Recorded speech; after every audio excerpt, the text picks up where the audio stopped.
c'est ce que certaines personnes, certains projets ont tendance à faire, rendre ça plus simple.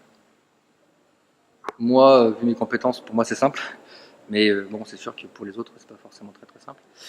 Euh, Après, ça dépend du chiffrement, parce qu'il y a le chiffrement donc des données qui transitent sur Internet, mais il y a aussi le chiffrement local des machines, donc nos données qui sont sur un disque dur.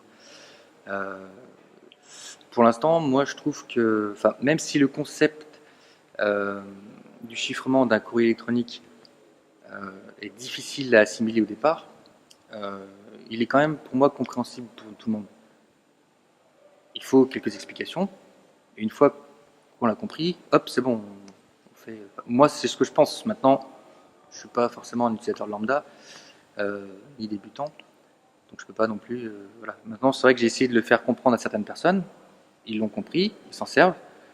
D'autres, j'ai pas encore essayé, donc je peux pas. Mais bon, je crois qu'il y a des gens ou des projets qui essaient de faciliter ça parce que vu qu'on en parle beaucoup, que ça devient quelque chose d'important et qu'il faudrait, je pense, moi en tout cas personnellement, que les gens utilisent ça par défaut. Ils ont beaucoup de logiciels propriétaires donc, dans leur téléphone et leur machine. Et donc moi, pour moi, et pour beaucoup de monde, euh, tu ne peux pas utiliser du chiffrement propriétaire. Parce que tu ne peux pas savoir, il n'y a personne qui peut aller voir comment ça fonctionne derrière, si ça fait vraiment ce que ça dit, si le chiffrement il est correct, et s'il n'y a pas quelque chose qui permet à l'entreprise en question de déchiffrer ça pour son propre compte ou pour n'importe quel, même la NSA qui peut très bien être en relation avec Apple. C'est le propriétaire, donc on ne peut pas le savoir. Donc même s'il propose ça, il faut pas. C'est pas qu'il faut pas chiffrer, c'est qu'il faut déjà pas utiliser leurs produits.